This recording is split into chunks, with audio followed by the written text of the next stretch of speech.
So welcome back to game 3 of round 4. This basically is the game that decided whether I go 4-0 or 3-1 in the daily.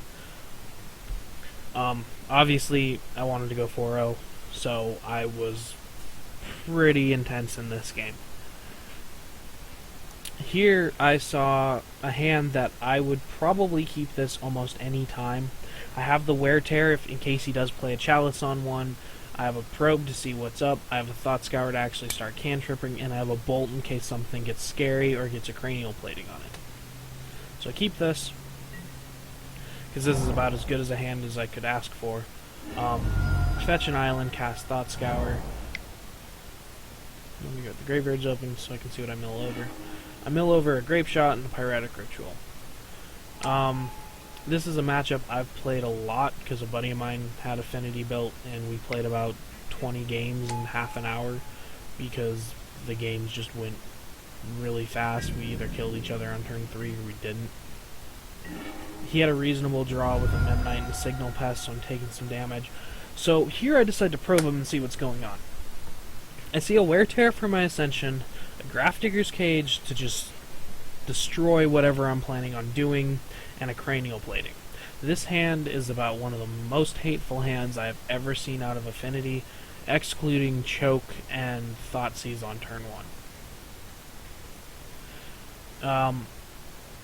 However, it really surprised me how he played it. I drew Past in Flames, which I thought wasn't going to be anything because of the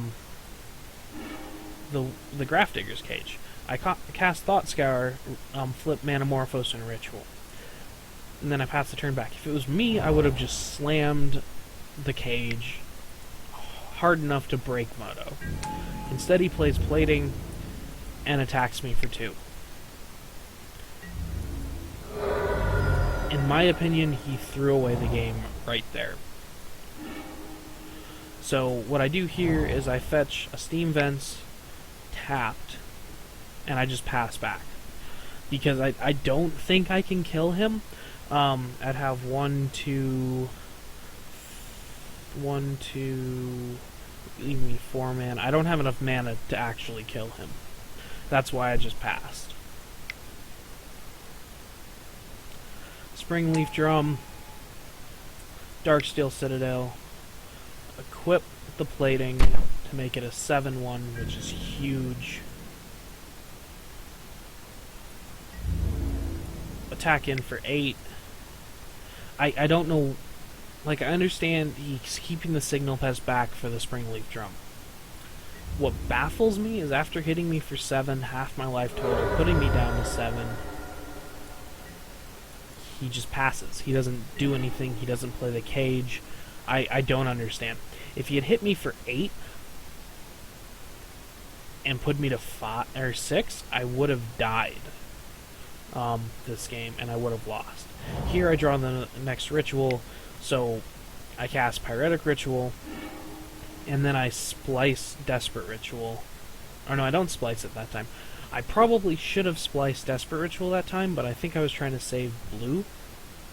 And I cast Past in Flames, so it doesn't actually matter. I should have spliced Desperate Ritual, making 6 instead of 3, and it would have given me more mana to work with. Here I cast Pyretic Ritual, Flashback, I cast the other Pyretic Ritual, this time I splice, and make 6. I do it again to make 6 more, going up to 8 mana. I probe, see the same thing. If he had attacked me with the Signal Pest, I would have been at 4 after the probe, and he could have killed me with the Galvanic Blast. From what I understand, he probably held up Glimmer Void and Springleaf Drum to try to wear my Ascension if I played it. It kind of worked out that I never ended up doing that, but I personally, if you're ever on the Affinity side of this, I would have just slammed the cage and held up Blast or Tear. Both of those would have been reasonable to just hold up. But since he didn't, I get a flashback my graveyard. Make a blue and a red here. I draw the second bolt. He's at 20. I have 6 points of damage with the bolt and a storm count of 9 at this point. So all I have to do is get 3 more. So he's at 9. The 2 bolts make 11. I just need to cast 3 more spells in order to just straight up kill him. So I cast the Serum Visions. You can make an argument for no, you can't. I was gonna say you can make an argument for Past in Flames, but I realized I don't have an Ascension or an Electromancer, so I don't actually have enough mana to cast a bolt, flash it back, and go along those lines. So I use the Serum Visions, scry, draw. I don't actually have any mana for anything else, so what I do is I cast I flash back the Past in Flames again, so I can cast Desperate Ritual going up to exactly 4, and what ends up happening is that gives me enough storm count that I can bolt him twice, and then just kill him with the Grape Shot. I got very lucky in this game. He should have probably played the Grafdigger's Cage, as I've said before, and the Galv Blast would have killed me if he had attacked with the Signal Pest instead of holding it back for mana. All in all, though, this let me go 4-0 in the daily. I beat Jeskai Ascendancy. Beat Jeskai Ascendancy match 1, Infect match 2, Bloom Titan match 3, and Affinity match 4. The list, I feel, is pretty solid. I've liked Treasure Cruise. It was kind of underperforming in the daily, but in a lot of the other matches, like when I played against a Rug Delver deck, and it was amazing. I played against an 8-rack deck, and it was so good in that matchup. And what else? I played against another deck that I cannot remember at the moment, but it was also very good. I do feel that Treasure Cruise is a good card. I don't know if I like the sideboard. I'd probably swap the Dispels for Swan Songs. The Meddling Mage had no reason to come in, but if you're playing against a lot of black-green decks, I'd probably keep it just for Abrupt Decay, because Abrupt Decay interacts so well with most of your cards. The Wear Tears weren't bad. They were really good against Jeskai Ascendancy. I was able to keep him from comboing off twice with it, and then kill him the next turn both times. Since you have Wear Tear, you have to have the Hallowed Fountain. There's an argument for running it in the main deck, but I like having... I could see it over a Shivan Reef, but I prefer to have options for less painful mana, mostly because what I'm used to in the paper meta is a burn deck. Lots of burn, lots of affinity, lots of in-your-face aggro decks.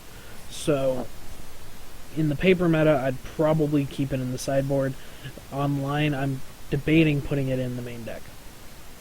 The bolts are fine, you know, they're bolts, they're always good. They were stellar in those games because I was able to get 1 kill with just bolts, and I was able to use the bolts to essentially add 8 damage to my storm count in the last game. I never saw a Shatterstorm, but I will never go to an event without Shatterstorms in my sideboard. Mostly because Affinity is one of the decks I run into a lot, and when I went to the PTQ, I didn't see Affinity once. I saw it at the tables, but it wasn't at my table. I never got paired against it. But I would never leave home without Shatterstorms. They're just too good at securing the Affinity matchup. There's an argument for only running 1 because of Wear Tear, but I think it's just too good, and you should always run at least 2, if not 3. Empty the Warrens is just there for the control matchups, since you don't actually have any Blood Moons anymore with this version of the deck. And since you don't have Blood Moons, you can't just punish their mana base, and you also... the only way you have to really interact and combo underneath them is through Empty the Warrens. So I think it's still good. I'd still run the full 3. There's also an argument for going down to 2 on it, but I think since the way that combo usually works, where you just want to cast a bunch of spells and empty, it's best to have 3, so you're more guaranteed to have one in your opening hand without actually having to draw into it, but at the same time you only have 3, so you don't have to worry about drawing a second one. Not that that's always bad, but usually you only want one of them. So that's my thoughts on the deck. I thought it's pretty solid, and it's probably going to be the version that I'm running for a while. I think Treasure Cruise is an improvement over Desperate Ravings, and I thought Desperate Ravings is an improvement over Faithless Looting, but that's a different argument entirely. Thought Scour, I could honestly see in this deck, if you really wanted a red cantrip, I could see Thought Scour being looting if you wanted. They both put the same amount of cards in the yard, and generally you're just putting cards in the yard for Treasure Cruise and your Pyromancer's Ascension. And looting gives you better control for the Pyromancer's Ascension, but at the same time, Thought Scour keeps card parity, which I prefer having card parity over better card selection. But if possible, I'll take both, which is why I just absolutely love Serum Visions. Probes are obviously amazing because they're free. Manamorphose will never leave this deck. I was trying a build a while ago without Electromancers, and I wouldn't recommend that either, especially with Treasure Cruise.